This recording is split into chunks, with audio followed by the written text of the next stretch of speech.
Last week, we've talked about power of giving. I believe, dinadala ako ng Panginoon sa mga salitang power. Okay? Dahil this time around, I'm going to talk about power. And this time around, the power about making ourselves strong in our Christianity. Kaya pinamagatan ko pong aking mensahe. Okay, pwedeng pakipindot. Yan. The secret of powerful Christianity. Kung bakit ko sinasabi ngayon sa inyo ito, alam po ninyo, in one of my Bible reading, medyo dinala ako ng Panginoon dito sa 2 Peter chapter 1. And I found out something that Peter is giving us a special formula or secret on how we can become a strong Christian. Nga pala, gusto ko rin i-welcome ang aking mami. Nandito ang aking dalawang pamangkin. Ayan, okay? Nakarating sila mami sa wakas uli. Alright? And yung aking mga pamangkin, 1 month lang sila rito, no? 1 month lang kayo yan. Okay, so enjoy your 1 month, hanggat maaari. Si mami, matatagalan pa yan. Okay, mga 3 months pa si mami rito. Yan. So let me continue. Kung tatanungin kayo, would you like to be known as a failure in Christian life? We don't want to become a failure, right? Gusto natin, ang buhay Kristiyano natin will be successful and will be able to give the glory to God. Kasi yun ang purpose natin. As Christians, kinakailangan natin yung purpose ng Panginoon to be able to lift Him up in our lives ay magawa natin. Pero alam po ba ninyo sa Biblia, maraming mga Kristiyano na nag-umpisa na maganda but then later on they failed as a Christian.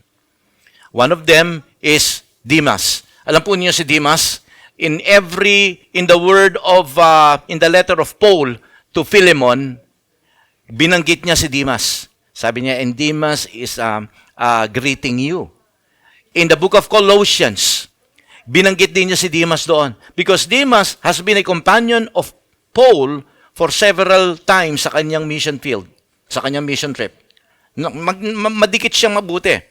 In Colossians chapter 4, verse 14, binanggit din niya yung pangalan ni Demas. And Demas is greeting you all there, friends and church families there in Corinth, in Colossians, sabi niya gano'n. But then again, in the very last book, or sabihin natin, very last epistle of Paul, just before he died in 2 Timothy, okay? In 2 Timothy chapter 4, doon mababasa niyo po roon nang sabi ni Paul kay Timothy, and Demas left me, for he loved this world. He left me and gone to Alexandria. Nakita po natin, iniwan niya later on ang paglilingkod, iniwan niya sa ere si Pablo, nung si Pablo po ay nandoon na sa kanyang final hearing doon sa Roma. And at this point in time, nung isinulat po ito ni Paul, yung 2 Timothy, ilang panahon na lamang po, siguro ilang araw na lang, pugutan na po ng ulo si Pablo. Even if you will read in 1 Timothy chapter 1, verse 19 to 20, binanggit po niya rito si Hymenaeus, si Alexander. Ito po ay mga kumpanyon na mga dinidisipulo ni Pablo, at sinabi po roon ni Pablo rin na iniwan din nila ako.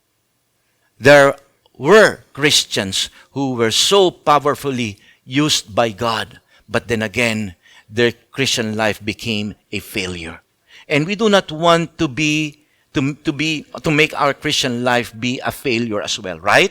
Ang gusto natin, hanggang sa huli, tayo ay nangahawakan sa Panginoon. Nobody is perfect.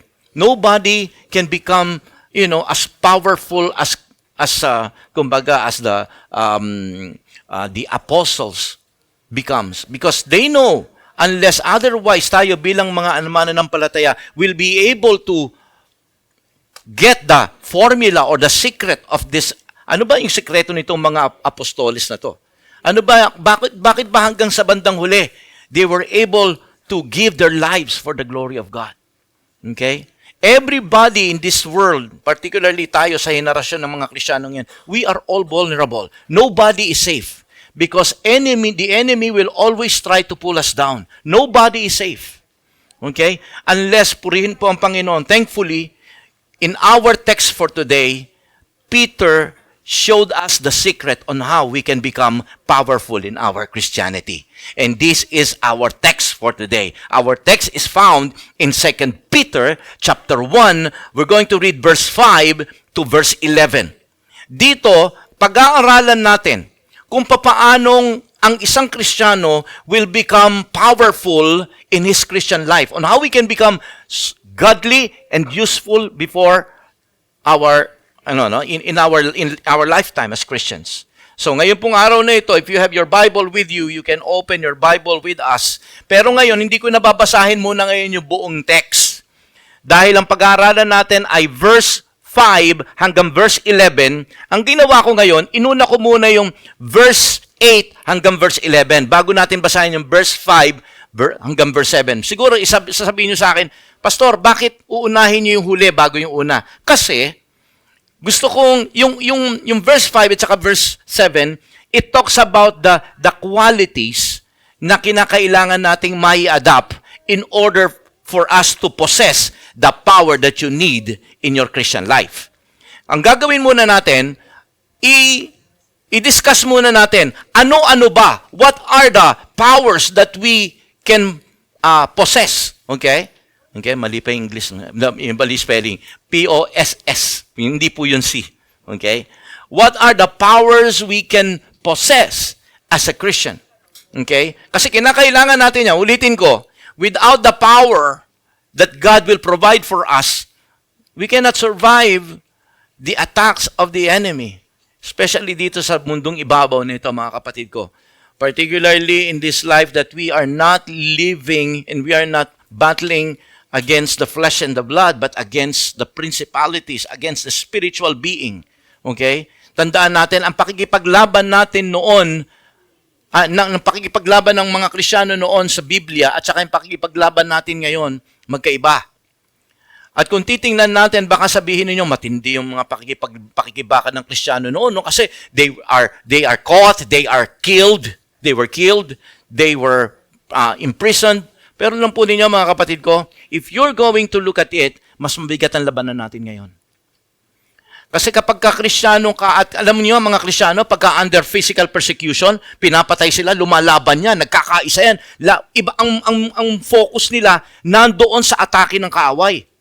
Pero ang spiritual attack, mabigat. Kasi minsan, ang akala mo, hindi ka inaatake o yung katabi mo hindi inaatake because magpapakita pa nga sa toktik, nakangiti, masaya, namasyal dito, namasyal doon.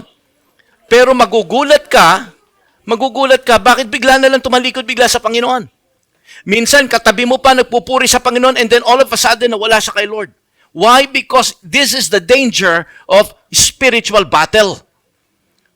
This is the danger. At ang matindi rito, mga kapatid ko, dahil nga espiritu, ang akala natin everything is going on in the life of your friend, of your brothers in Christ or sister in Christ. But then again, kasi wala tayong naintindihan sa nangyayari sa kanyang personal na buhay, kaya minsan, hindi natin naintindihan kung bakit ganun ang inuugali niya, ganun siya minsan iinis tayo, di ba?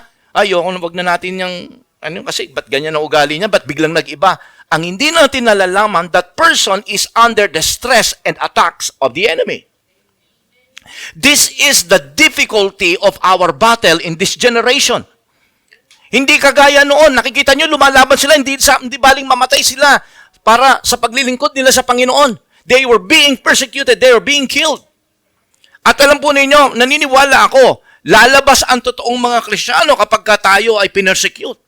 When we see that a government is beginning to killing every Christians, just like the first generation Christian. Kaya mas mabigat ang labanan natin ngayon, mga kapatid ko.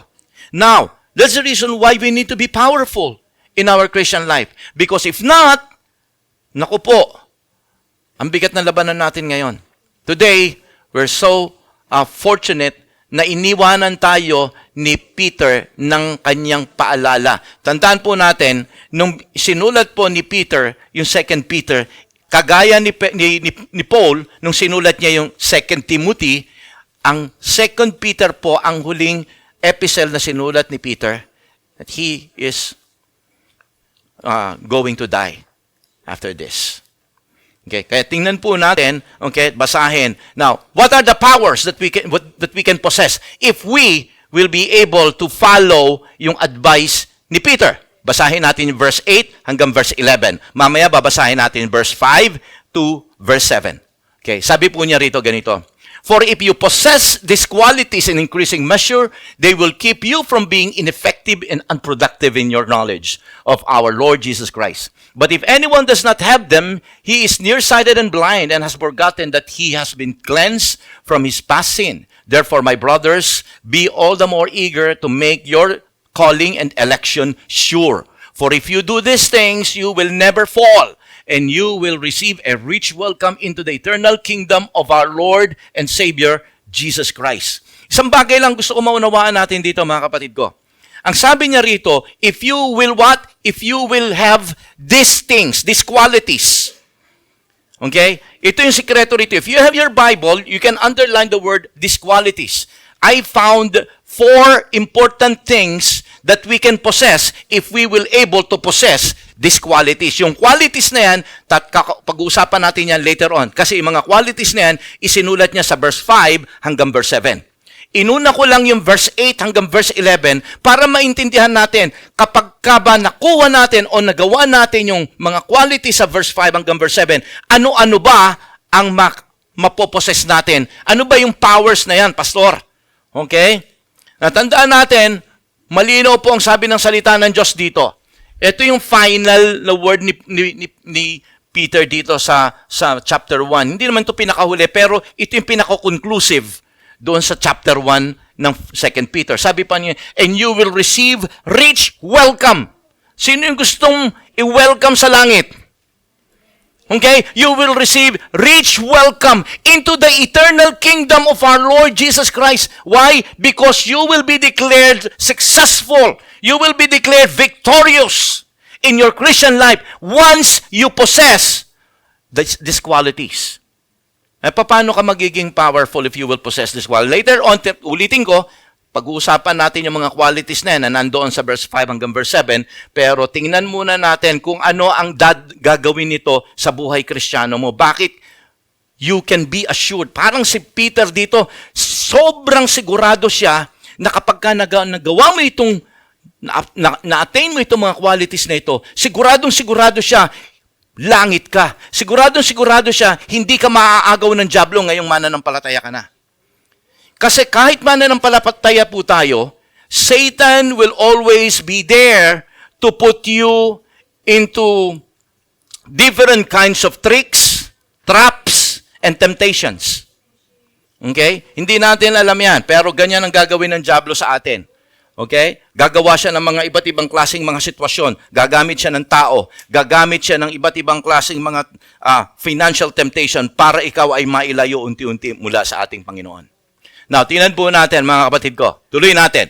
Dahil sinasagot natin itong bagay na ito. These qualities, what are the powers or what are the strength that these qualities can provide to a believer? Sabi niya rito, tituloy po natin, no? They will keep you from what? From being ineffective and unproductive. Pagka meron ka daw po ng mga qualities na ito, magiging effective ka, magiging productive ka. Amen? So, in short, your life will become useful and fruitful. Amen? Kapag ka meron ka daw po nitong qualities na ito, alam po ninyo, sa Christian life natin, kinakailangan fruitful ka. At kapag sinabi ni Pedro na your life will become ineffective, your life will not become ineffective and unproductive, ang salita po na ito ni Pablo, parati ako si Pablo. Ito na naman, ganun din ako kanina sa Gunma. Parati ako Pablo. Peter. Inglesin na lang natin. This implies that once you have this kind of qualities, you will become sabihin natin a useful witness and a soul winner for Christ. Sabi niya ganon. Balikan natin, no? Balikan natin yung word na binasa natin kanina. Okay? Sabi niya, they will keep you from being ineffective and unproductive. Itong problema ng maraming mga Kristiyano kasi ngayon Maraming mga Kristiyano ngayon ang ineffective and unproductive. Paano malalaman na isang Kristiyano ay productive? When that person is offering himself, making himself available na magamit ng Panginoon in any way possible. O yung tao na yan, bagamat hindi pa siya nakapag-LTC o hindi ka pa ganun kalalim sa Panginoon, masasabi mo bago ka pa lang sa Panginoon, and yet you are very, excited in sharing the gospel. You're a soul winner. Maaring hindi ka marunong mag-share ng gospel pa, wala kang maraming alam sa Biblia, wala kang alam ng mga memory verses. Pero alam po ninyo yun, nandun yung kabigatan mo na maghatak ng kaluluwa. Now you're making yourself productive. You're making yourself efficient. Ito po yung ibig sabihin ni Pedro rito. When a person will have this kind of qualities. Again, baka sabihin niyo, ano ba yung mga qualities na yan? Later on, sasabihin ko sa inyo. Pero kapag meron daw tayo nito, this will make your Christian life powerful. Why? Because as far as God is concerned, your life will become effective and productive. Tandaan natin, mga kapatid ko, pagdating sa langit, may time of accountability yan. May paniningil. Now, kapag ang humarap tayo kay Lord, okay, kinakailangan, you must make sure that your life is productive. It was productive. Kinakailangan talagang mayroon kang resultang ipapakita sa Panginoon. Hindi pa pwedeng pag humarap tayo kay Lord, sabihin natin, Lord, pasensya na, naging busy. Hindi natin pa pwedeng sabihin yon. So, your life, sabi niya ganoon, will become effective and productive. Pangalawa, ano pa? Okay? Sa verse 9, sabi, but if anyone does not have them, he is nearsighted and blind. Again, kapag ikaw ay wala nitong mga qualities na to, ano daw ang nangyayari sa isang Kristiyano? Remember, ang kausap dito ni Peter ay mga Kristiyano na. People who accepted Jesus Christ as their personal Savior and Lord. Again, sabi ko nga, kaya niya isinulat to, he was like reminding and advising the generation of his time. Na alam niya, mamamatay na siya, he was under persecution, he is about to die, kaya isinulat niya ito so that yung isusunod na henerasyon will be able to make it because he knows that as generations comes, the persecution will become intense. At ang gusto niya, magpatuloy na magkaroon ng yung mga henerasyon, makakilala ang Panginoon, makakilala sila sa Panginoon. Sayang, hindi nila inabot. Dumating yung punto na nakonquer ng mga Kristiyano ang Roman Empire. Hindi nila inabot yun. But alam po ninyo mga kapatid ko, ang key ay yung mga sumunod na henerasyon, pagkamatay ng mga apostol ng ating Diyos, they will become so talagang serious about their Christian life. Okay? Talagang itong mga bagay na binabasa natin ngayon, pinamuhay ito ng mga Kristiyano. Sadly, na-disorient ngayon sa panahon natin ang maraming mga Kristiyano because nawala yung physical persecution, naging spiritual persecution na. Kaya ang labanan po natin, spiritual warfare. Kaya once nakikita natin ang isang brother o isang sister, okay, hindi yan ang talagang kalaban mo. Ang kalaban mo is the spirit behind that person. Kaya we need to really understand na this time around, okay, yung persecution, yung pambabas niya sa'yo, criticism na ginagawa niya sa'yo, okay, it's not really the person, but it's the demon behind that person. Okay, now, tingnan po natin mga kapatid. So, kapag meron ka, okay, kapag ikaw ay wala nitong qualities na to, sabi, you are going to be nearsighted and blind. Ito yung alam po ninyo, maraming mga Kristiyano sa panahon natin ngayon ang nearsighted and blind. Okay? Kapag ikaw ay meron nito, hindi ka magkakaroon hindi ka mabubulag bagkos. Okay? You're not just going to make yourself useful and fruitful, it will make your Christian life spiritually sensitive.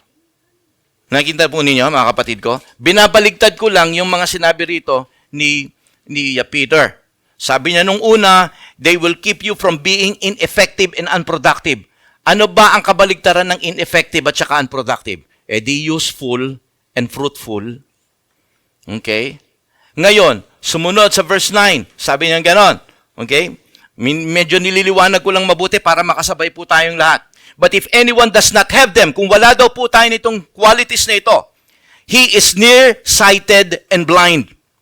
Now, bakit nearsighted? Because kapag ka wala tayo, okay, hindi tayo malalim sa salita ng Diyos at wala tayo nito, ang nakikita lang natin, yung sa sitwasyon natin, yung mga bagay na distraction na ginagawa ng diablo sa atin. No wonder, gumigive up tayo. No wonder, nagda-doubt tayo sa pag-ibig ng Panginoon.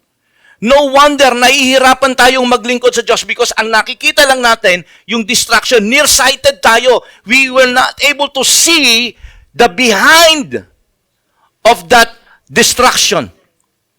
Naintindihan po niyo, mga kapatid ko? Kaya maraming mga Kristiyano, kaya sila Demas, sila Hermenius, at maraming mga Kristiyano sa panahon nila ang tumatalikod sa Diyos because all they can see is what they can feel, they can see by their own naked eyes.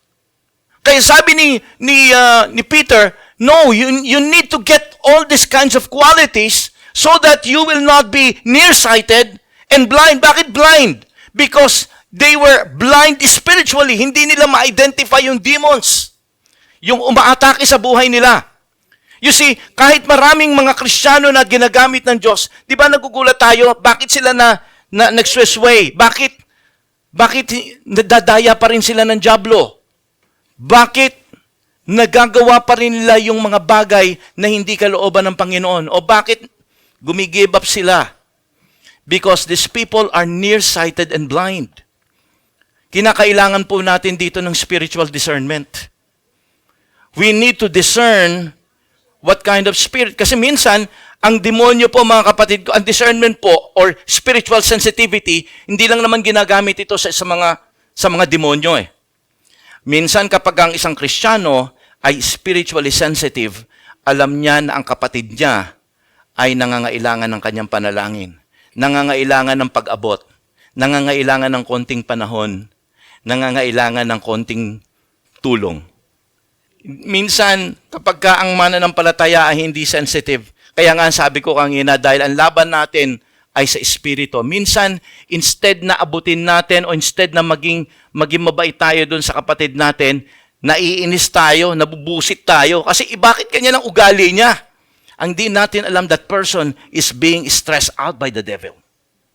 Kaya kung sa loob ng church ang mga Kristiyano ay hindi spiritually sensitive, ang tingin natin, instead na maawa tayo, ang tingin ngayon natin, nakakainis siya. Bakit bigla nag-iba ang kanyang ugali?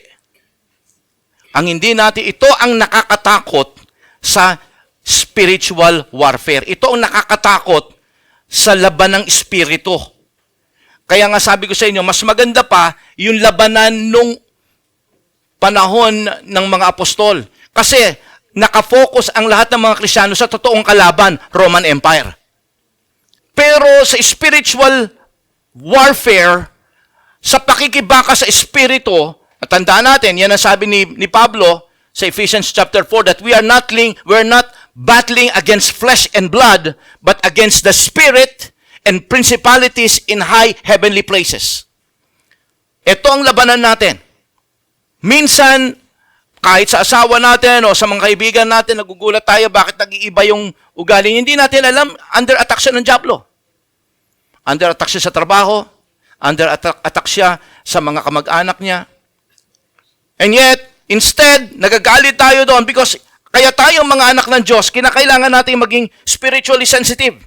Because instead na mag-react tayo ng pangit, kinakailangan ang reaction natin, Lord, bigyan mo, dumadaan kaya yung kapatid ko na ito sa kapatid ko, yung misis ko, yung asawa, mister ko, yung kaibigan ko na ito. Bakit biglang nagkakaganito siya? Instead na i-judge natin sila. Because we do not know. At ito po ang kinakailangan natin, spiritual sensitivity. Because pagka ang mga Kristiyano sa loob ng church community, o lalo na dito sa church natin, ay nakaka-develop tayo ng talaga spiritual sensitivity o spiritual discernment, alam po ninyo, magkakaroon talaga tayo ng totoong pagdadamayan sa isa't isa. Hindi natin masasabi na, pabayaan mo siya. Nagiging pasaway lately yan. Tingnan po ninyo, balikan natin yung verse natin kanina. Okay? Ito yung problema, maraming mga Kristiyano ngayon, nearsighted and blind. I hope and pray that we will gain spiritual vision. Okay? So that when we look at our brother or our sister, you can easily discern, kailangan ko ipag-pray yung kapatid ko. Or kahit konting tapik lang. Hindi yung parang malampasan mo na, tama, bahala ka na dyan, total na. No, kinakailangan mga kapatid ko. Minsan, iyan ang dahilan kung bakit nandito sila. Because they are under attack. Hindi lang naman sila nandyan para, alam po ninyo, para sumama, magpuri sa Panginoon dahil Kristiyano siya. Hindi eh. Minsan may mga pagkakataon talaga na kaya wag nyo i-judge ang tao by face value. Masaya naman siya eh. Okay yan kay Lord. Nakatawa naman parati, okay yan kay Lord. Parati namang present yan sa zona namin, okay yan kay Lord. No! Kahit leaders, bumabagsak yan, nag-struggle yan. We are always under attack. That's why spiritual sensitivity is very important for every Christians. Because if you are spiritually sensitive, you will able to meet the needs of your brother and your sisters. Tuloy po natin. Sa verse, nandito pa rin tayo sa verse 9. And has forgotten that he has been cleansed from his past sin. Ano yung sinasabi niya rito? Sabi niya, ulitin ko, if anyone does not have them, dalawa yung sabi niya. Kapag wala tayo nitong quality na to, sabi niya, first, you will become nearsighted and blind. Pangalawa, you will forget that you have been cleansed, okay, from your sin in the past. Ano ibig sabihin dito ni Peter? This is about what? This is about his salvation. Peter was talking about his or her salvation. May mga pagkakataon kasi, alam niyo yung past sins natin, pinatawad na tayo nung tinanggap tayo at tumanggap tayo, nagsisi tayo ng ating mga kasalanan at tinanggap natin ang ating Panginoon Jesucristo. Andiyan ba kayo? Pero sabi ni Pablo, may pagkakataon, dito magaling si Satan, na minsan nagda-doubt tayo na tayo nga ay pinatawad ng Diyos. Sino rito ang hindi nagda-doubt na pagka namatay ka, sa langit ka pupunta? There are times, right, na pagka namatay kaya ako, sa langit ba talaga kaya ako? Nagdududa tayo minsan kung tayo nga ay mapupunta sa langit o hindi. But you know what? Satan is so good in inflicting doubts, okay, in our lives. Pero gusto ko maunawaan natin dito, mga kapatid ko. Sabi ni Pedro, okay? Sabi ni Pedro rito, that if you will have all these qualities, sabi niyo, you will not forget that you have been cleansed from your past sins. Pero kapag wala ka nito, makakalimutan mo rin. There are chance na magduda ka. Talagang bang ligtas ako? Talaga bang pinatawad ako ni Lord nung tinanggap ko siya bilang aking Panginoon ng tagapagligtas? Now, by this word of Peter, you can now assure ng kung talagang tinanggap mo si Kristo sa iyong puso at humingi ka ng kapatawaran sa lahat ng iyong mga ginawang kasalanan, pinatawad ka na ng Diyos. Kasi tingnan nyo, you will not forget. You will not have a doubt about what? About your salvation. You will never doubt your salvation. Kapag ka ikaw daw ay merong mga qualities na ito, it will make your life useful and fruitful. It will make you spiritually sensitive, and it will establish your salvation. Never you will doubt your salvation anymore.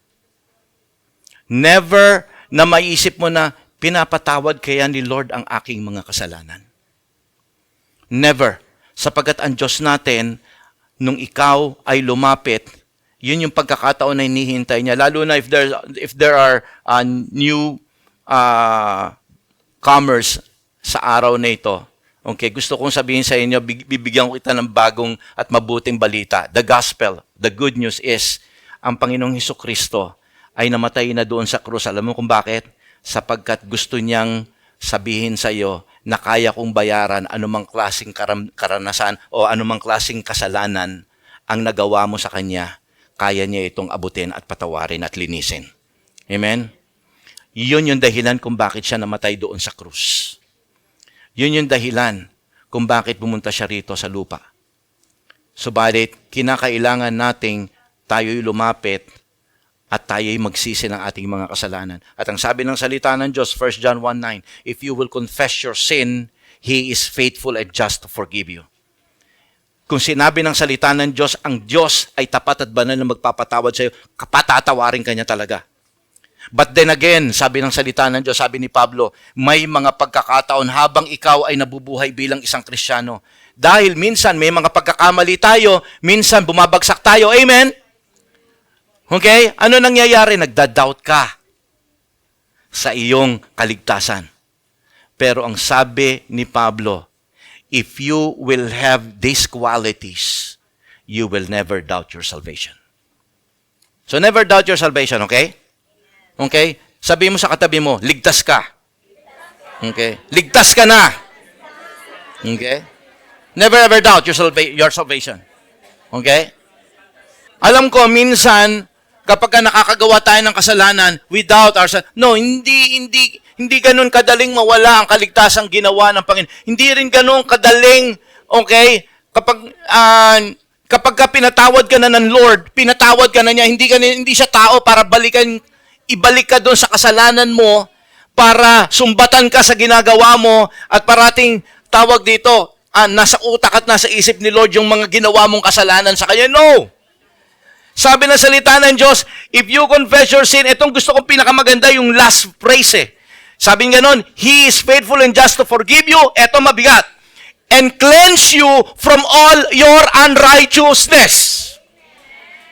Amen? He will cleanse everything. There will be no trace of what you have done. So never. Okay? Maaring yung asawa mo parating niya binabalikan, ginawa mo sa akin to, gano'n lang.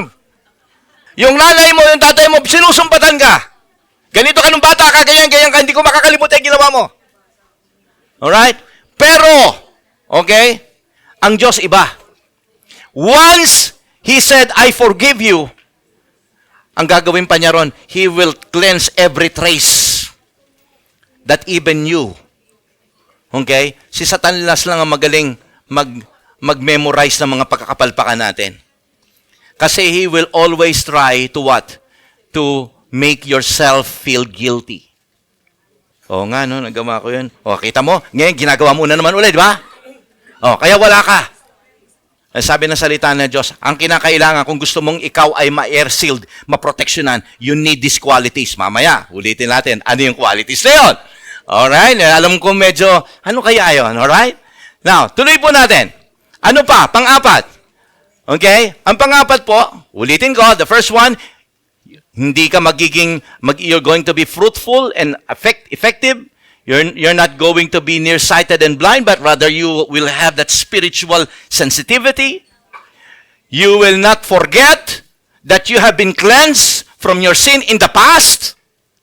At kahit nagkakamali tayo, yung nakaraan ay hindi na ibabalik ng Panginoon sa iyo, sapagkat ikaw ay pinatawad niya, unless ikaw ay magbabalik muli sa Kanya at sasabihin mo, Lord, patawarin mo ako sa ginawa kong kasalanan ngayon. Patatawarin ka pa rin ng Diyos. Now, yung pang-apat, sabi po niya, verse 10, therefore, my brothers, be all the more eager to make your calling and election sure. O, ito na. Paano mo masisiguro na ang iyong calling, ang iyong election, ang pagkakatawag sa iyo ng Panginoon, sigurado? Okay? Paano, ano yung ibig sabihin niya rito sigurado? Siguradong ikaw ay makakapasok sa langit. So, malinaw po dito sa salita na ito ni Peter, na sino man ang nakikristo, siguradong langit eh. He was so sure about it. Kaya lang, kinakailangan nating mag-ingat.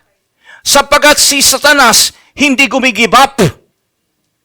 Ang hari at Panginoon ng mundong ito will do its best to bring us down, to make us ineffective in our Christian life, to invalidate, to paralyze us.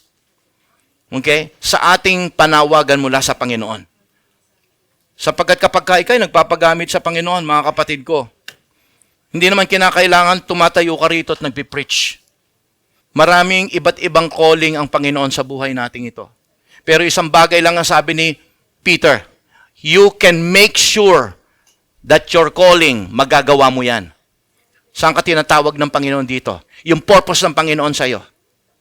Well, lahat tayo, in general sense, tinawag tayo, meron tayong Great Commission. Go and serve. Go and preach the gospel. Go and reach out for the lost soul. Try to disciple them. Try to mentor them. Gawin mo yan, kahit isahan lang. Ang importante, meron tayong, pagdating dun sa langit, meron tayong, the time na accountability natin, meron tayo, Lord. Naalala niyo yung preaching ko last Sunday? Okay? Na minsan sa ating pag-i-invest sa pagbibigay sa Panginoon, meron tayong nagbunga yon ng mga kaluluwa na inaabot natin sa Pilipinas, sa Bataan, sa Tarlac, sa Lukban. And then they realize, alam niyo, salamat sa pagbibigay ninyo doon sa, nandun ako sa Lukban, nakakilala ako sa Panginoon. Ngayon, nasa langit ako dahil sa inyong pagbibigay. Making yourself effective, useful tool in the hands of God. Now, tinan po niya rito, mga kapatid. Okay? I like this word. Sabi niya ganun, you can make your calling sure. You can make your election. Yung pagka sinabing election, nung pagkakatawag sa iyo ng Panginoon. Sure. Sabi niya ganun. And ulitin ko, sabi po ron, for if you do these things, ano yung these things na to? Ito pong qualities na yan. Kapag yan ay nagawa mo. Okay? If you do these things, sabi niya ganun, you will receive. Again, bago tayo pumunta sa verse 11, sabi niya, if you do these things, this is another thing na magagawa mo. You will never fall. Wow! Pwede pala ang Christian life natin will be consistently triumphant. You can live out your Christian life without falling. Pwede pala. So, kumbaga, kapag ka nagawa daw po natin itong qualities na ito sa ating buhay Kristiyano, okay, you will make yourself useful and fruitful. You will be able to be spiritually sensitive. You will establish your salvation and you know na you will never doubt that ikaw ay pinatawad ng Panginoon at ang iyong kaligtasan ay hindi pwedeng agawin ng diablo, ganun-ganun na lamang. And pang-apat, it will give you spiritual strength if you do these qualities. So the question is, what are these qualities? Okay? Basahin natin ngayon. Handa na kayo? Okay? Talagang handa na kayo? Okay? Kayo tatlo dyan, handa na kayo? Okay? Verse 5, 6, and 7. Tuloy natin. For this very reason, make every effort to add your faith, goodness, knowledge, self-control, perseverance, godliness, and to godliness, brotherly kindness, and brotherly kindness, love. Na pagka binasa nyo lang talaga ito, kaya inuna ko yung verse 8 hanggang 11. Kasi pagka binasa natin ito, parang this says, kumbaga, it doesn't have any sense. Ngayon, naintindihan nyo na ito daw po ang mga qualities na dapat nating ganapin. Now, let me first, kumbaga, kung may mga Bible kayo, guguhitan nyo to. Let me first make emphasis in the word faith. The word faith is very important because it starts there. Faith is very important for us because if you do not have faith, you cannot get to this 7. Because by faith, you will be saved. Tama? According to the Bible. And by faith, according to Hebrews chapter 11, by faith you can please God. Tama po ba? And by faith you can communicate with God. That's why faith is very important. According to the Bible. Okay? Pero kinakailangan nyo ma-check, tama ba yung faith mo? Baka you just believe but you do not have faith. Marami kasi mga Kristiyano, okay, naniniwala sila that God can do it, pero hindi sila naniniwala na kayang gawin ito ng Panginoon sa kanila. Let me, medyo nakikita ko yung mga mata niyo. Ano ibig sabihin ni Pastor? Let me give you this story. in 1856, month of July, there was a man called Charles Blodin. He was a Frenchman. At this man is so extraordinary because he was so famous in tightrope walking. Yung naglalakad sa lubid. He was so famous, he was a Frenchman, so famous, na inimbitahan siya ng isang malaking promoter sa Amerika, sa New York. At ang sabi niya, why don't you walk through Niagara Falls from USA to Canada? Pero maikli lang po 'yon kasi boundary lang po ng New York at saka ng Toronto, yung pong Niagara Falls na yan. Actually, kung nandun ka po sa New York, kita mo na yung Canada. Kung nandun ka naman sa Canada, kita mo yung New York. Sino po nakapunta na ron? Buti na lang, wala pa. Hindi pa rin ako nakapunta eh. Buti na lang. Okay, pero nakita ko sa litrato. Ayan. Okay? At least nakita natin lahat, di ba? Now, having said that, so, nangyari na po yung araw na yun, dumating na yung araw na yun. Okay? According to the history, more than 100,000 people went there to see that, wonderful feat. Talaga, for the first time, a man will will walk a rope. Okay? Para lumakad, at alam po ninyo, ang taas, wala pong safety net, okay?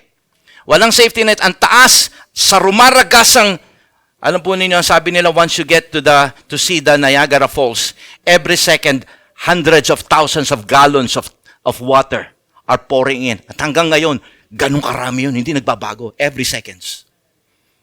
Okay? At kapag nandoon ka, mararamdaman mo daw yung lakas nung tubig. Okay? So, nagtayo sila ng mahabang rope dyan from New York, so USA, to Toronto, so Canada. Okay? At ang lalim po, yung taas, approximately 1,100 feet. So, yung maglakad ka lang ng ganong kataas. Ako, 2 meters lang, medyo gumaganon-ganon na ako yan. Okay? So makita po natin, yun yung nangyari. So, ang ginawa po nito si Charles Blodin, he started to walk. So may tao rito, mga audience dito at may audience din dito sa Canada side. So lumakad siya, nakarating siya ng Canada, palakpakan yung mga tao. Bumalik sa uli ng USA, palakpakan yung mga tao. Okay? Ginawa niya uli ng 2 beses yon.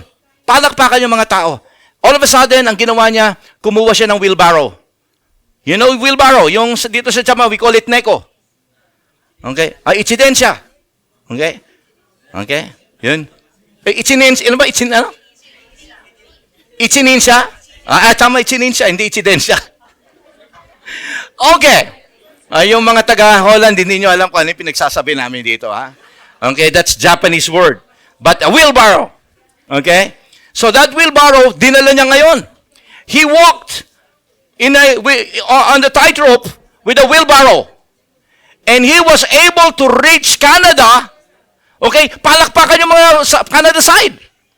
And he went back to New York, palakpakan yung mga tao. This is a true story. You can wag niyo sabihin baka nagkukwento lang si pastor. No, this is a true recorded story. You can Google that out. Charles Blodin. Now, pagdating niya ng New York, ang sabi niya ngayon, palakpakan yung mga tao. Sabi niya sa mga tao, sabi niya gano'n, so you believe that I can do the wheelbarrow back and forth? Yes! Kahit bumalik pa ako ron, naniniwala kayo, kaya ko ibalik ulit, babalik ko dito yon, pupunta ako doon, babalik ko rito with the wheelbarrow? Yes, we believe you! But, do you believe that I can bring a man on a wheelbarrow back and forth? Sabi nila, no doubt you can do it! Okay? Any volunteer? Sabi ng mga tao, and that's a true story. Now, the reason why kinwento ko po yung istorya na yon, kasi ganun din ang maraming mga Kristiyano ngayon. Pagka nandoon sila nakaupo sa congregational part, sasabihin natin, yes, I believe that God can do it. I believe in that. Pero pagka nandoon na tayo, Lord, bakit nagkakaganito? Lord, kala ko ba tama ang iyong mga pangako. Bakit? Ayaw na natin magkaroon na, ayaw nating, pagka sinabi ni Lord, sige, gagamitin kita. Sige, sino yung pwedeng mag-volunteer sa gawain ng Panginoon? Sabi ng maraming mga Kristiyano, hindi ko kaya, Lord. Sila na lang. You see, ganun din po tayo. Kung talaga kasi, of course, madaling sabihin, I believe that God can do it. But sometimes, kapag hinihingan ni Lord at tayo po ay nagdidemanda ang Panginoon sa atin, okay, I will. Come on, hop in. Alam nyo, ang faith ganito. That's the difference between belief and faith is this. When you believed, it will only push you to make a decision. Like you accepted Jesus Christ as your personal Savior and Lord. But if you have real faith, okay, it will push you to exercise that faith. Intindihan po yung sinasabi ko? Okay? Pagka ikaw ay mayroong totoong puso ka talaga ng pananampalataya, alam po ninyo, you will follow God even if you cannot understand why God is trying to push you to do that. Even if you do not know, Lord, okay, alam ko, Panginoon, pinagagawa mo sa akin to, Lord. Alam ko, mahirap. Alam ko, magsasuffer ako rito. Pero Lord, I know, pinagagawa mo sa akin to. I am willing. Alam kong hindi mo ako pababayaan. That's faith. Yung bang believing first, sabi ng Hebrews chapter 11, verse 1, you believe first before you see. Amen? So ito po yung sinasabi sa atin ni Peter dito. Faith is good. Now, if you want to make yourself, to establish your Christian life stronger, in order for you to gain powerful Christian living, sabi niya ganon, eto ngayon ang kanyang suggestion. Eto ang kanyang, gustong tinuturo sa atin. Tingnan po ninyo. Make every effort, look at this, make every effort to add to your faith. Ibig sabihin, kinakailangan, faith alone is not enough. Although faith can move mountains, faith can give you salvation. Faith can please God. Through faith, you can communicate with God. Pero sabi rito ni Peter, if you want to establish your Christian life, if you want to become stronger, if you want to become powerful in your Christian living, faith is not enough. Sabi niya ganon, you have to add to your faith. Sabi niya, kailangan dagdagan niyo yan. If you want to be successful in your Christian life, add to your faith what? Goodness, knowledge, self-control, tapos perseverance, godliness, brotherly kindness, and love. So sabi niya, tingnan po natin, goodness. Okay, pagka sinabi mong goodness, ang ginamit po niyang rito, arete, meaning to say, excellence of character. Alam po ninyo, ang gusto ng Diyos, hindi lang tayo maging mabait, dahil kapag mabait ka, kahit mga unbeliever, kayang gawin yan. Pagka sinabing goodness, hindi po kabaitan ng mundo ang sinasabi rito.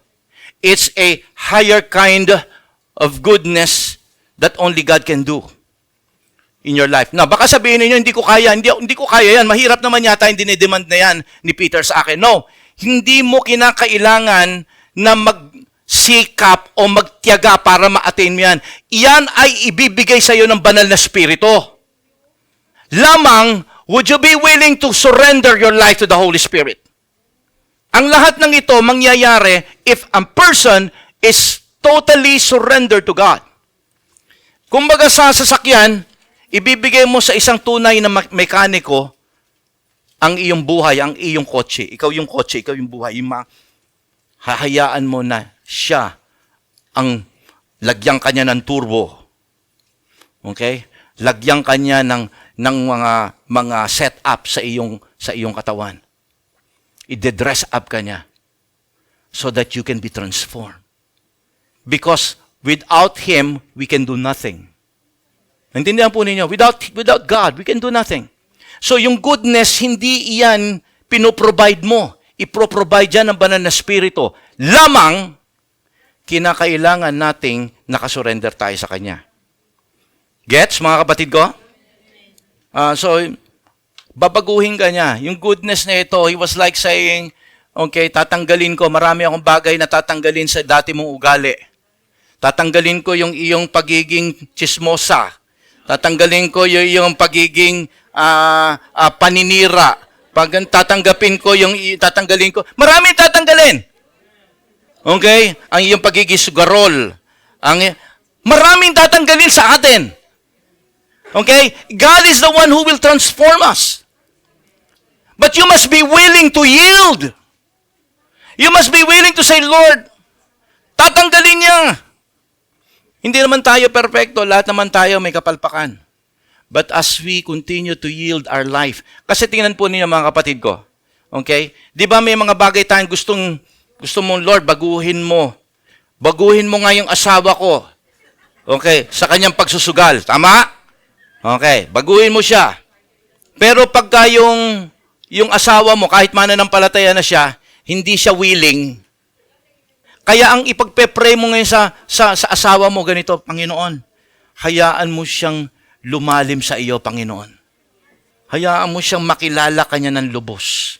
Kasi pagka sinabi mo kagad na baguhin mo siya, hindi kagad mangyayari yun. Tayo nga, hindi kagad binago ng Panginoon eh.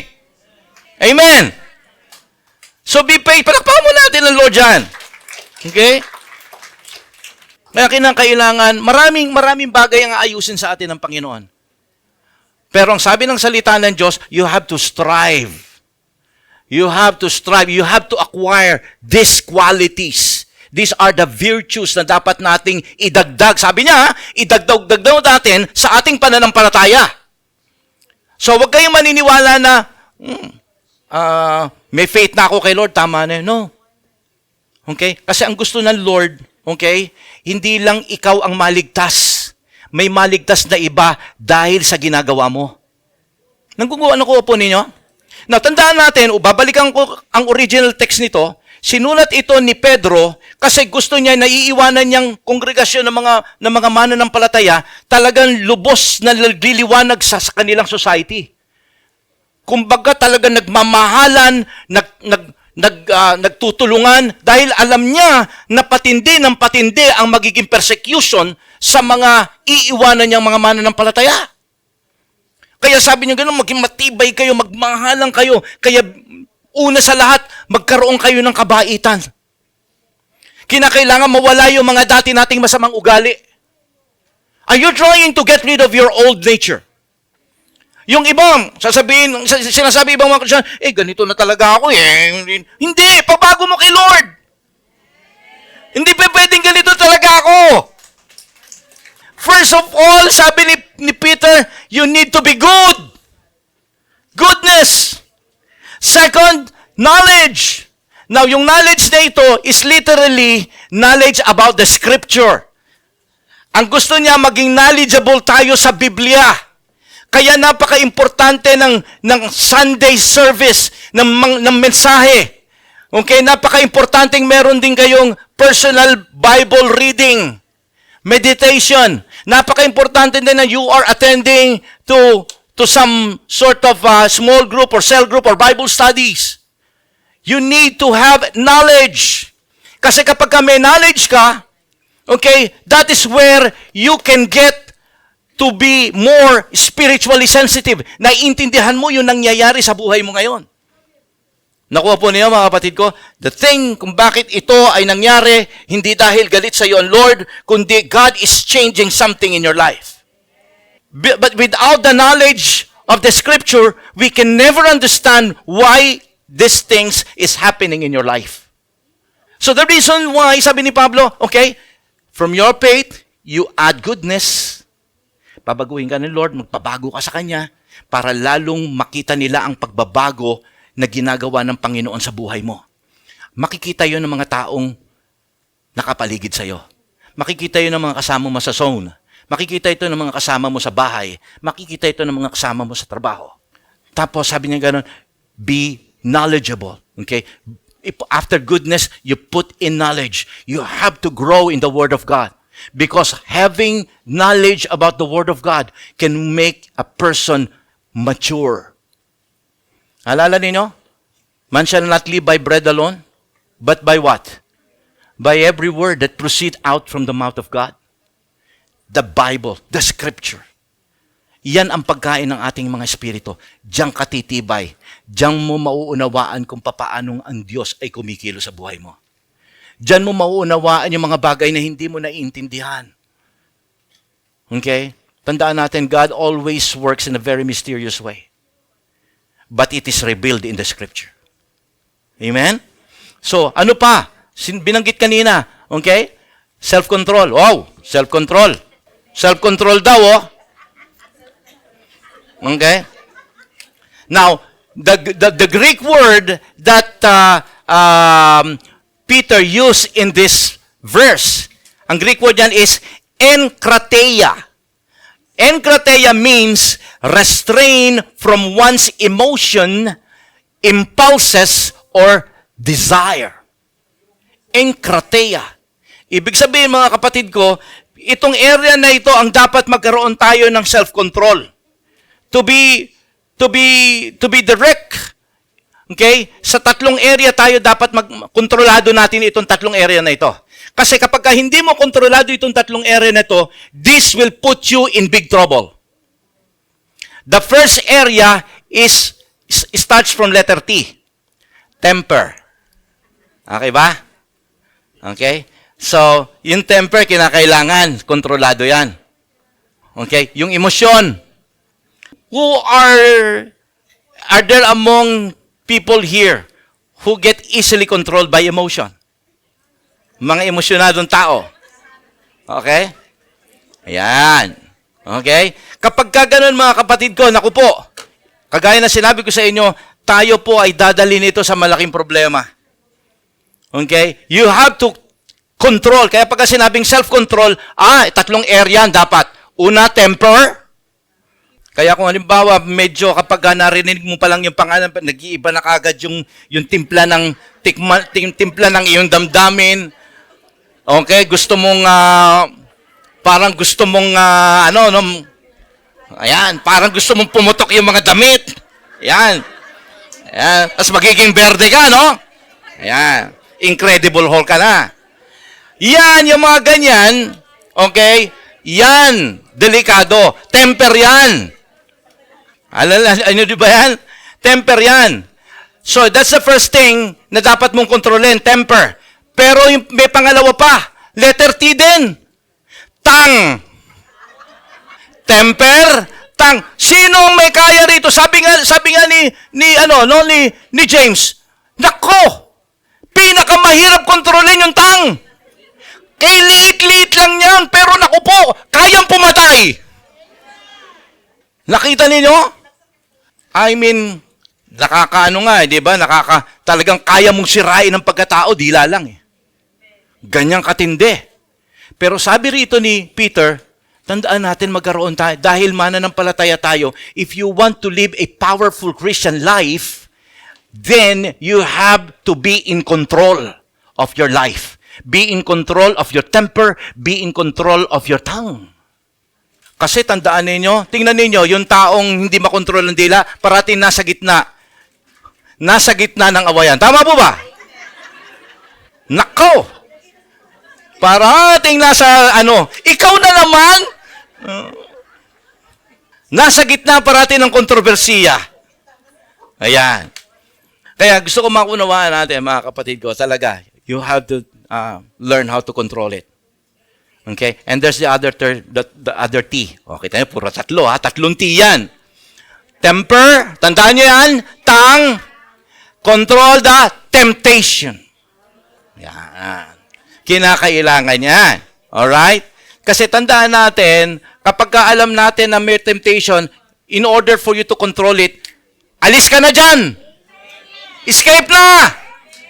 May temptation eh. Wag mo sabihin, hindi, yaka ko yan. Strong ako. Hindi. Importante na kapag ka may temptation at alam mo kung saan ka mahina, temptation yan. Si Joseph the Dreamer, anong ginawa niya? Parati siyang tinetempt nung asawa ni ni Potiphar. What happened? Ang ginawa niya, nagtatakbo siya palayo. Talaga namang inaiwan yung kanyang sando. Sabi niya, naggubad sa harapan ko yan, eto yung sando niya, sabi niya kay Potiphar, paano mo yan, nabaligtad niya yan si Joseph the Dreamer. So, anong ginawa ni Joseph the Dreamer? Tumakbo siya. Be in control of the temptation because every day we are being tempted from all sides of our lives. You know your weaknesses. And be on guard. Mabuti na may mga, alam po ninyo, aware ka dyan. Self-control.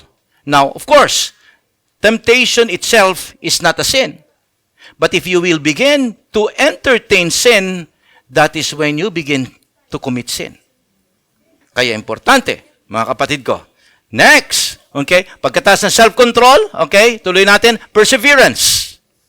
Sabi ni Peter, perseverance. Perseverance or endurance, pareho lang po yan sa salitang Griego, hupomone.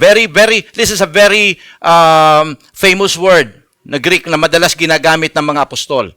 Si Pablo, madalas ginagamit yung word na perseverance na yan. Okay, hupomone. Ibig sabihin yan, this is the capacity to bear up in the face of difficulties. Kahit na mabigat, you are going through difficulties of your life, you have the ability and the capacity to bear up. Talagang hindi baling bumabagal dahil the enemy is pushing you on the other side, on the opposing side. Pero you keep on doing and progressing kahit bumabagal. Hindi ka humihinto, hindi ka nagkikwit. Ito po yung perseverance. Nag-i-endure ka kahit maraming mga bagay na masasabi mong dahilan, reasons to stop you, to stop serving God. Kahit may mga tao dyan sa paligid-ligid na may naririnig ka, pero nagpatuloy ka pa rin sa Panginoon. That's perseverance. Because alam po ninyo, if Christians will not ask God for perseverance, marami na siguro natisod sa atin. Marami ako mga kilala dito, mga members natin. Dumaan sila sa mga mabibigat na problema, pero nandito pa rin sila. Marami silang mga narinig na hindi maganda, pero nandito pa rin sila. That is what I call perseverance, my friend. Because you will not allow anything to stop you from doing what God wants you to do. Hallelujah. Of course, paminsan-minsan papalpak tayo. Okay? Pero okay lang. Hingi lang tayo ng kalakasan sa Panginoon. Hingi tayo ng patawad sa Panginoon. Tuloy uli tayo sa laban. Perseverance. Hindi naman tayo perfecto. Bumabagsak din tayo paminsan-minsan. Pero tumayo ka uli. Next. Okay? 7 ito eh. Okay? Godliness. Pagka sinabi pong godliness, baka sabihin ninyo, baka ito yung godliness, hindi ko kaya yan. Baka ito yung magpapahaba ako ng balbas, tapos tapos nakaputi ako, godliness. Or, ikaw ay magdadamit ng kinakailangan, close na close, tapos may 2 Bible kang dalang ganyan. Hindi po ganyan ang godliness. Kasi ganyan yung idea natin ng godliness eh. Pagka nakita, wow, godly. Diba? Hindi po ganyan. Okay? You can dress an ordinary casual dress, but still you can be godly. But ano po ba ibig sabihin ng godly? Okay? Ang Greek word na godly na ginamit dito ay eusebeia. Ibig sabihin po rito, it's an awesome respect accorded to God. Hindi yung ikaw yung magmumukhang God. It's an awesome respect. Kasi di ba ganun yung godly, di ba? Yung iba, nagpapapako sa krus, yan, godly na ako. Akala nila yun ang godly. No, that's not godliness. Godliness simply means awesome respect towards God. A hunger for God. You always wanted to have the presence of God in you. That's godliness. May hunger ka. Hindi ka tumitigil. If there is any way you can get to know God, you are hungry for God. That's godliness. Binabago ko lang yung kaisipan ninyo kasi ito yung totoong ibig sabihin ng godliness. Hindi yung magmukha kang Diyos o maging parang banal ka. Hindi po ganyan ang ibig sabihin yan, mga kapatid ko. Kaya naalala ninyo, have you saw the word WWJD, ang ibig sabihin, what would Jesus do? Now, if you have any problem or you're going to make a decision, kaya may WWJD, what would Jesus do? Kasi you will do what God is supposed to do when you have that problem. For example, gagawa ka ng isang desisyon. Sasabihin mo, Panginoon, kung ikaw ang nasa sitwasyon ko, what will you do? What will be your decision? Is it here? Is it here? Or is it here? Ibig sabihin, yun ang godly. You are so hungry about the decision and about the desire of God in your life. Ang isang godly na tao, he will always what? Obey and do the will of God in his life. Yan ang godly. Ganun lang kasimple yun. Okay? It's not mimicking the image of God to be godly. Ang akala natin, pagka godly, may halo sa ulo. Okay? At saka nakaganyan parate. Okay? At saka parating may po at opo.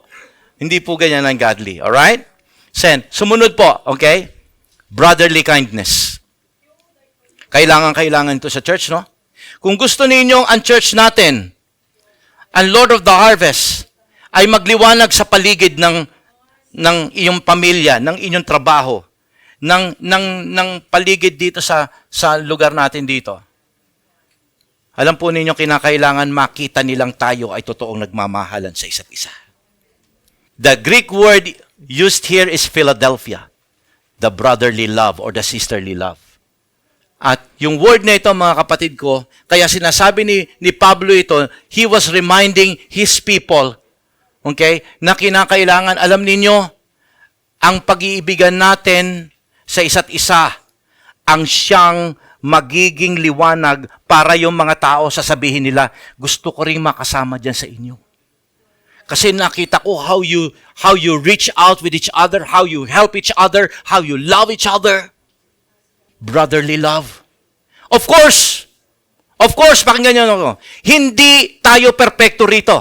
Of course, naiinis ka rin o minsan nabibwisit ka rin sa kapatid mo sa Panginoon. Tama po ba?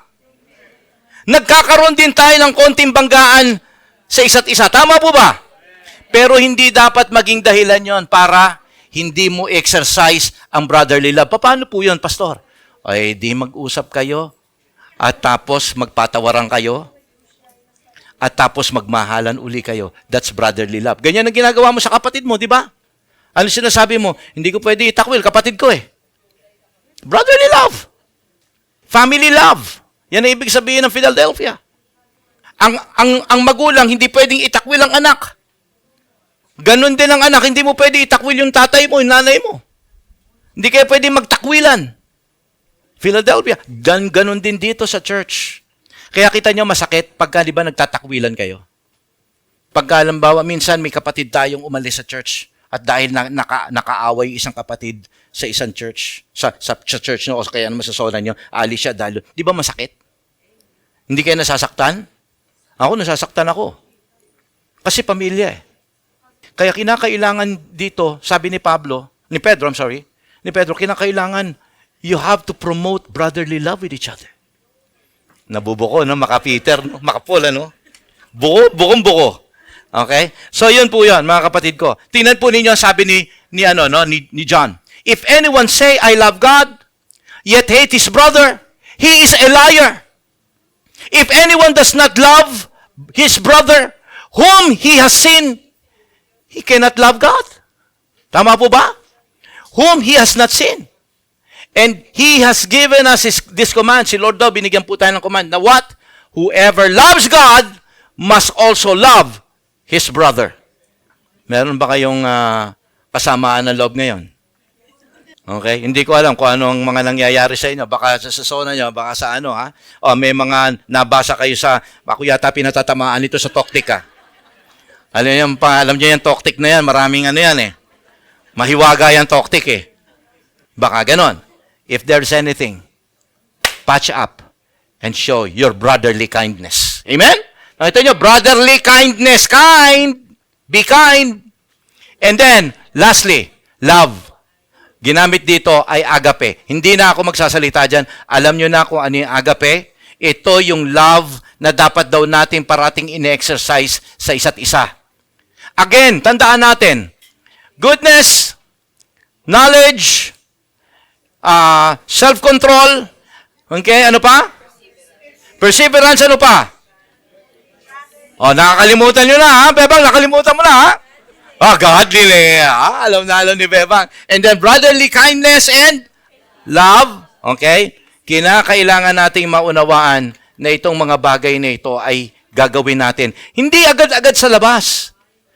Within the community of the believers. Baka akala ninyo kinakailangan maging godly kagad. No, dito, let us exercise all of this virtue because it will eventually grow within us and then magugulat ka, this will become part of your personal character. Makikita na yan sa labas. Love. Alam po niyo ibig sabihin ng agape?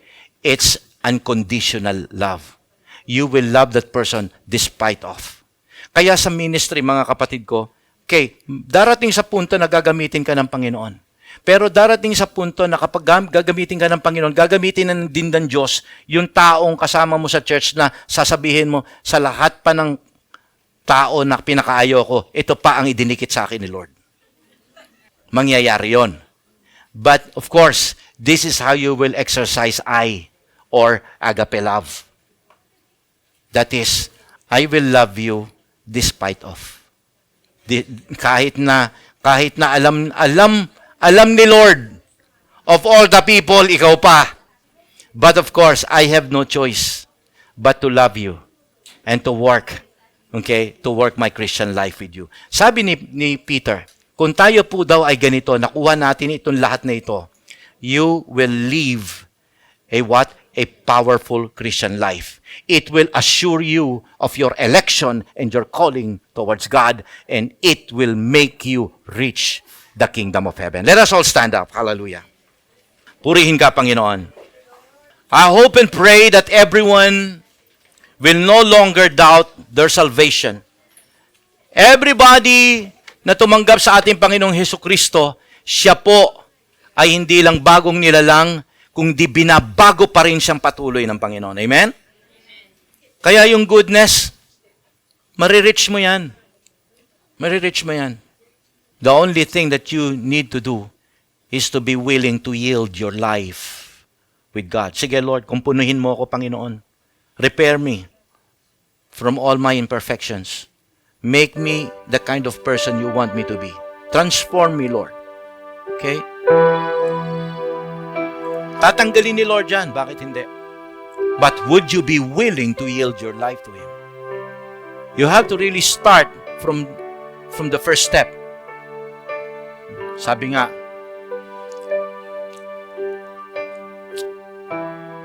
the way to 1,000 journey starts with a step. Okay? Kaya gusto kong maunawaan natin bilang mga mananampalataya. You must be willing to submit your life to Him. That's the only key. And the Holy Spirit will take care of everything. He can give you godliness. He can give you perseverance. He can give you knowledge. He can give you self-control. He will give you strength, okay, to be able to do it.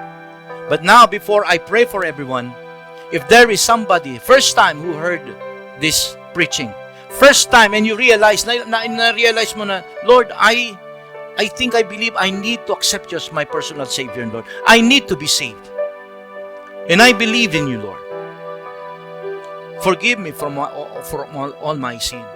If there is any person, as everybody closes their eyes and bowing down their heads, if you, being the first timer, at sinasabi mo, I want to accept Jesus Christ as my personal Savior, you can just lift your hands, you can raise your hand, pwede mo itaas ang iyong kamay habang nakayuko at nakapikit ang lahat. Pwede mo itaas ang iyong kamay at i-guide kita sa prayer of salvation. If there is anybody who would like to accept Jesus, this is your time to accept Him as your prayer. If there is any, You can lift your hands and I can guide you. Hallelujah. Now, if there's none, thank you for that hand. Thank you, Lord. Thank you for that hand. God can see that hands. And that hands, my friend, you're not just lifting your hands, you are lifting your life before Him. You are now boldly saying, Lord, here I am. Nandito ako, Panginoon. Alam ko, Panginoon, I need you. And Lord, sumasagot ako sa panawagang yan, Panginoon. Kailangan kita at kailangan ko ng kaligtasan. God bless you, kapatid. Habang nakataas ang kamay na yan, I want you to follow me in this prayer. Padaanin mo sa iyong puso. Sabihin mo, Panginoong Jesus, narito po ako. Binubuksan ko po ang aking puso sa iyo. Pumasok ka sa aking puso. Linisin mo po ako sa lahat ng aking mga nagawang kasalanan. Nagsisisi po ako, Panginoon. Salamat po sa iyong pag-ibig, sa aking kapatawaran. At patuloy, Panginoon, ikaw na po ang maghari, ang maging Diyos, ang maging Panginoon ng aking buhay simula sa mga sandaling ito. Isinusuko ko po ang aking buhay sa iyo, Panginoon.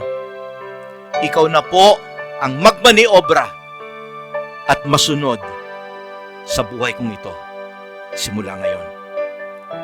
Salamat po sapagkat ang aking pangalan ay isinulat mo na sa aklat ng buhay.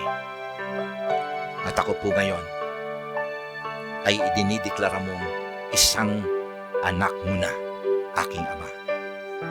Salamat po sa pag-ibig mo sa akin. Ito po ang aking panalangin sa pangalan ng aking Panginoong Hesukristo na akin ng Panginoon at tagapagligtas. Amen. Kapatid, sa pagsunod mo sa panalangin ito, pagtanggap mo sa ating Panginoon Hesukristo, kagaya ng sabi ni Peter kanina, it will assure you of your election. Kagaya ng sabi ni Peter kanina, every sin that happens in your life from this very moment and the past has already been forgiven by our Lord Jesus Christ. So congratulations, I welcome you to the family of God. Amen. Hallelujah. So now this time around, let me pray for everybody. Let us all lift our hands before Him. God, we thank you sapagkat, Panginoon, salamat sapagkat alam namin, marami sa amin dito, Panginoon, are struggling, being attacked spiritually by the devil. Lord, salamat, Panginoon, because now, naunawaan namin, hindi namin dapat agad i-judge ang aming kapatid because sometimes, Lord, things happen. Minsan, kaya nag-iiba ang ugali niya because there are spiritual struggles going on sa buhay ng aming mga kapatid. Help us to be more understanding. Help us, Lord, to be sensitive in the Spirit. Help us to be more discerning. And God, inihiling ko din po, Panginoon, to continue, Father God, to make this life useful and fruitful. This is, Lord, the reason why you called us out. Because kailangan mo, Panginoon, na gamitin ang buhay namin ito upang mas lalo pang maraming kaluluwa ang makakilala at maligtas. Panginoon, gamitin mo kami at pagdaluyan. Ito po, Panginoon, ang aming dalangin sa matamis na pangalan ni Kristo Jesus na aming Panginoon. Amen. Palakpakan po natin ating Panginoon.